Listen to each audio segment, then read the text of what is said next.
I'm here with Paul O'Malley at the Antique Auto Racing Association. Paul, why don't you give us a little history about yourself and then about the Racing Association? Well, the association was started about 32 years ago by two men, one of whom was here earlier, as a place to run vintage race cars when they were no longer competitive on the modern dirt tracks. And this actually is where this kind of racing started, was on a fairgrounds horse track. It really started in the teens and 20s with Barney Oldfield and guys like that. But these were pretty much weekend racers that ran on dirt fairgrounds tracks just like the one you see here, with cars just like this. None of these cars are newer than 1950, and some of them really go back to the 20s and early 30s. And how long have you been doing this?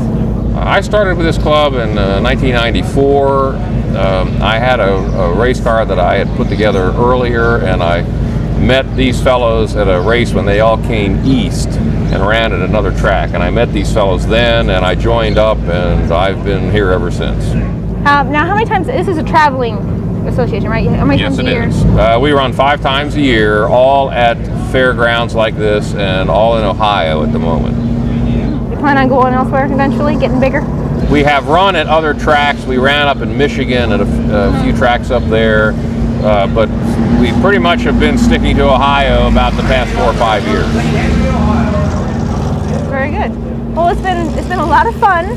I really appreciate you letting us come out and play with you guys. It's been very interesting. I get to drive next, so. Oh, you're quite welcome, Melody. We're glad to have you. We're always looking for publicity. We'd like to have anyone that has a vintage race car who would like to run with us, whose car fits the rules, to come out and join up with us. All right, we'll have your information at the end. Thank you so much. And what is your name, sir? Stumpy Stone. I'm the announcer for the Antique Auto Racing Association. And how long have you been with the association? 22 years. 22 years. 22, yes. All announcing. Yes, yeah. Ever Well, I drove a couple of times, but when it became obvious that I had a bigger mouth than the rest of them, they said, "You're going to talk, we're going to race." Ah, I see. So you were elected. Yes, yes. You know, shanghaied would be more accurate. Yes. And so you travel around with them everywhere? Yeah, everywhere they go. I have a regular stock car track. I announce that on Friday nights, but they let me go so I can come with these guys, and I really enjoy both of them. It's quite a difference. It's modern day stock cars and then these vintage cars from the 1920s, 30s, and 40s. And I just love the history. It's a great bunch of people doing this. The average age of the drivers is 68 years old, and the newest car is older than I am. So we're talking at least 50 years old. I won't go any further than that. Understandable. You seem to know so much. Where do you pick it all up at, and is it hard to watch the cars come through with all the dirt and everything flying? I don't know how you Well, generally we don't have this much dust. We had a water truck problem today that we don't normally have. Basically, the best way to pick up the history of this sort of racing is to talk to and more listen to the guys that did it years ago. We have several old drivers that have been doing this since before World War II. And that there's very little written history of vintage racing, but I've absorbed all of that I can. But generally, just talking to the old racers, it's amazing the sort of things that went on in auto racing back in this era, where you have no roll cages, and I mean, it was. A fella asked me one time, I said, you know, I understand during the Depression a lot of guys got killed driving these, and he said, yeah. He said, you had a choice. You worked for $2 a year on the farm, or maybe win $35 running the big race. And so during the Depression, you were an aviator, a race car driver, or a movie star, or you was poor folks. And so that the attraction was the speed and the danger, and with these cars, they'll kill you just as fast today as they would 50 years ago. And we have a thing on our pit pass that says, if you're not famous by now, it's too late. Now, you guys don't have a lot of accidents or anything like that here, do you? No, we try to keep it to a minimum. We have a rigorous safety inspection of all the cars. And the new guys, we have them start in the back and follow us their first time out, so they kind of get an idea of what we're doing. Drivers meeting before every day's racing. Everybody is just being very careful because this thing could be gone in a heartbeat. The insurance companies in modern day auto racing are tightening the screws on everybody, and of course that would include us. So we've got to be careful. We have had some crashes. We've had some pretty scary things happen. We've been very fortunate that it's not been like it was in the old days where they killed off a dozen people every month. Everybody today concerned about all the crashes in NASCAR racing and such. Back in the 20s, 30s, and 40s, people died at every event usually. It was dog eat dog. These guys were running for enough money to eat, and this is for fun. They were doing it real life, and a lot of times there was tragedy involved. So, you know, the history is there, and sometimes it's not all pleasant, but it's fascinating nonetheless. And a lot of fun. Yes, Definitely I a lot of enjoy fun. doing this. It was a great experience. I appreciate you guys letting us come out. And Happy to have you come back. We will. Bring friends. we will. Wife, girlfriend, enemies, brothers, sisters, bring them all. Okay, there's the green flag. Paul O'Malley out front with that Arden-equipped Ford V8, white number 2.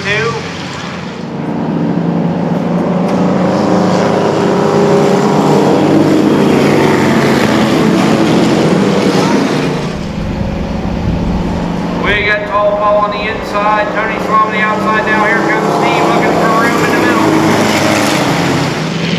It's still Tall Paul on the inside, and our flag is going to show us 2 to go. And there goes Steve Sturm in the yellow and blue number 12 from Wyoming, Michigan. Checker flag in the air, and it's going to be Steve Sturm in the 12.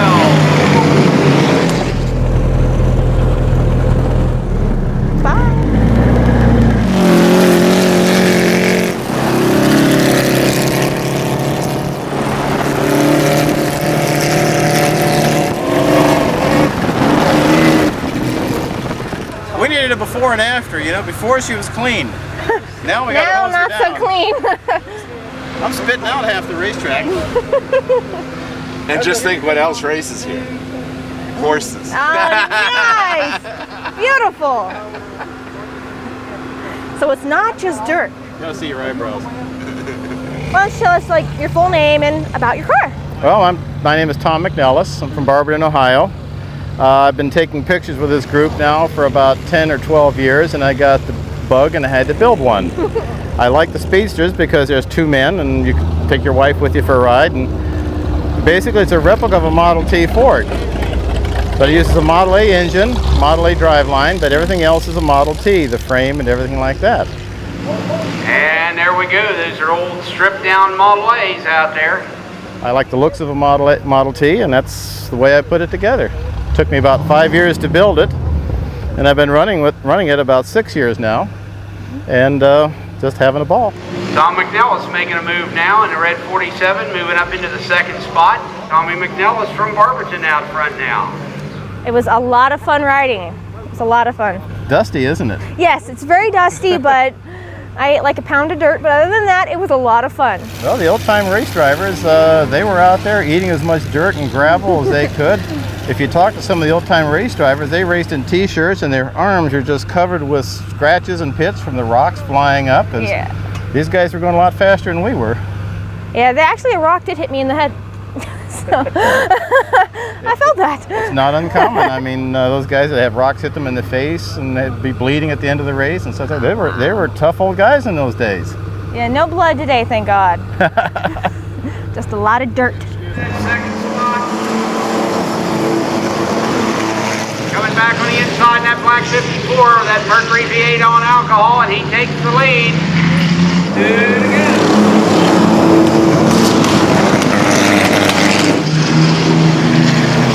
It's Anderson on the inside, Richmond on the outside, and Pete Henry looking to climb up in there with that GMC, the maroon 72 car.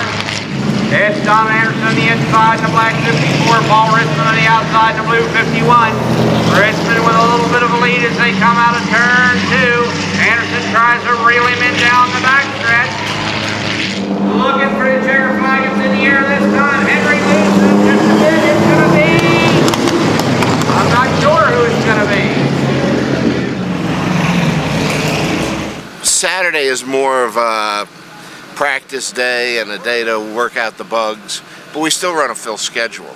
Sunday, you know, you should have the bugs worked out already, and out there, we don't run any harder though. You know, it's a rolling exhibition, but we're the only organization that consistently runs at speed. And now here come the checkers. Who's gonna be in? I don't know. We're gonna have to go for a decision again. I'm in my fire suit. I'm going to be able to drive Steve's car. And now we got a little extra added attraction here. We have this young lady with the video crew who has never driven a race car before, is going to get an opportunity now to drive the Sturm number 12 Krager. Now, to shut the car off, this switch will be on when it's running. To shut the car off, you can turn either switch off. Okay. Just one. Just one. Right. Oh. Now, I think we're going to wait a couple of minutes. Okay. I think we're going to run another event. And she's off and running.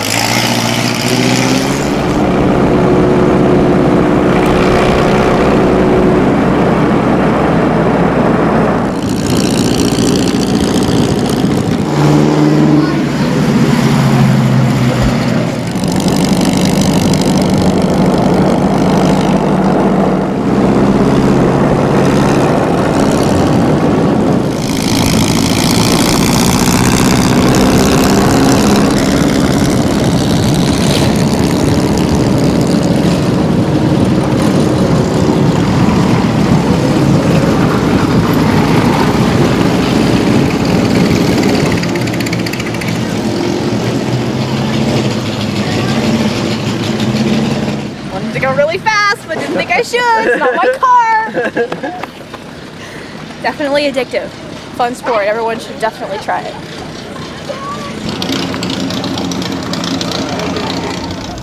Hi, I'm here with Steve Sturm with the AARA. Steve, why don't you give me a little background on the association? The association was started 30 years ago, and it was dreamt up by a couple different people. Dick McKee from Columbiana, Ohio, and Jim Ash, who was living in Wisconsin at the time. Dick was a professional race car driver after he came back from the war.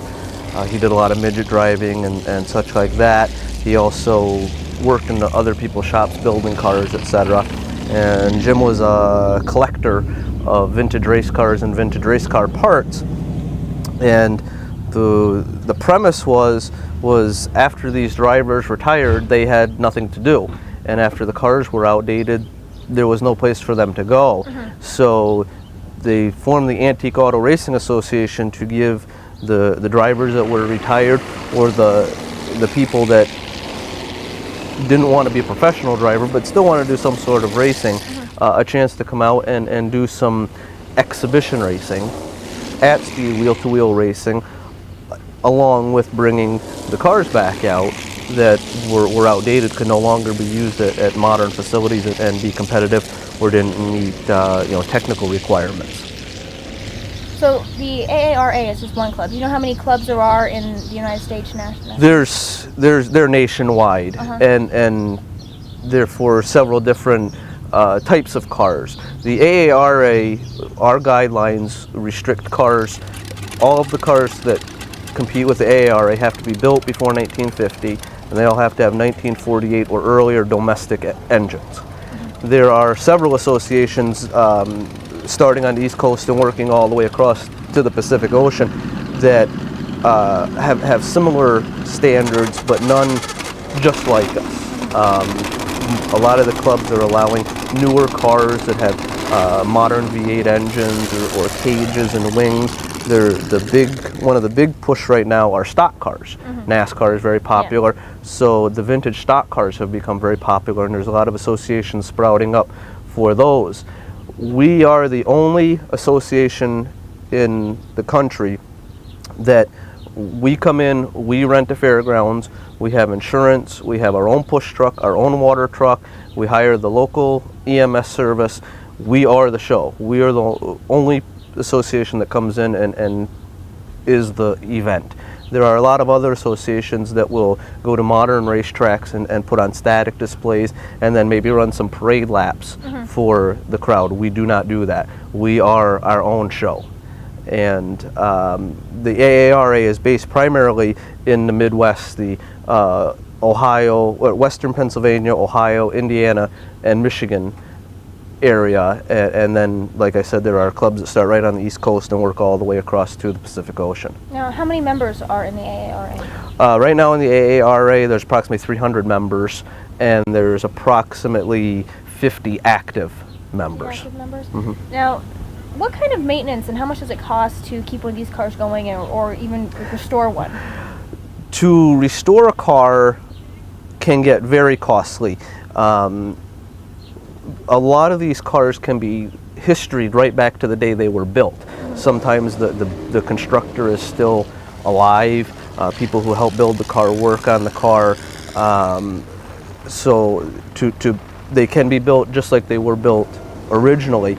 And if you want to go into great detail finding all the correct components, it can get quite costly.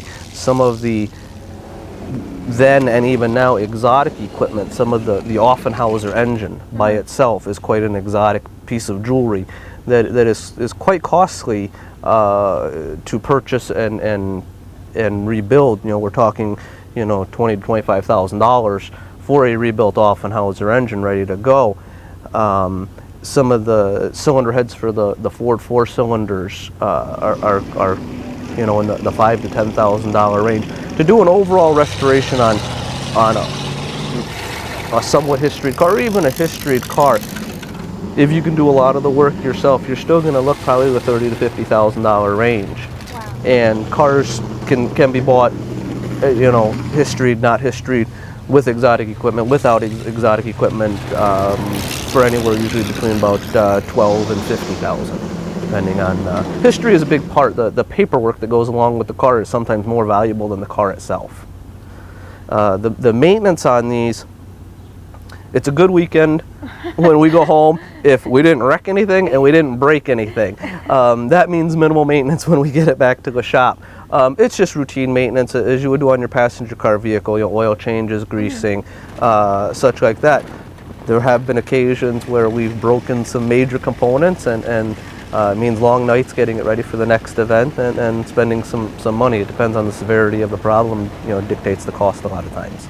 Well, Steve, thank you very much for letting us come out, and thank you again for letting me drive your car. You're welcome, and you know, some of the guys said maybe I should hire you to drive for me. If you're ever looking for a ride, you know, this one's available. Yeah, I'll definitely look you up then. Okay. Thank you. Thanks for coming.